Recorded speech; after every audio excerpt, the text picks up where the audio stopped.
سعودی عرب کے وزیر برائے سرمایہ کاری خالد بن عبدالعزیز الفالی کی قیادت میں وفد کی صدر آصف علی زرداری سے ملاقات ہوئی۔ پاکستان اور سعودی عرب کا معیشت، زراعت، کانکنی اور انفارمیشن ٹیکنالوجی کے شعبوں میں تعاون بڑھانے کی عزم کا اعادہ۔ صدر مملکت نے کہا کہ دونوں برادر ممالک کو خطے اور اسلامی دنیا کے خوشحالی اور پورا مستقبل کی تعمیر کے لیے کام کرنا چاہیے۔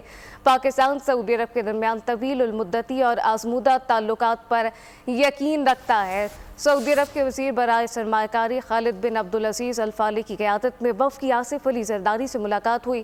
پاکستان اور سعودی عرب کا معیشت، زراعت، کانکنی اور انفارمیشن ٹیکنالوجی کے شعبوں میں تعاون بڑھانے کی عزم کا اعادہ، جبکہ صدر مملکت نے کہا کہ دونوں برادر ممالک کو خطے اور اسلامی دنیا کی خوشحالی اور پرامن مستقبل کی تعمیر کے لیے کام کرنا ہوگا۔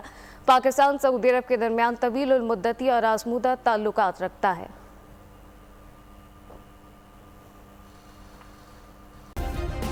سبسکرائب کریں اور بیل دبائیں تاکہ کوئی خبر رہ نہ جائے۔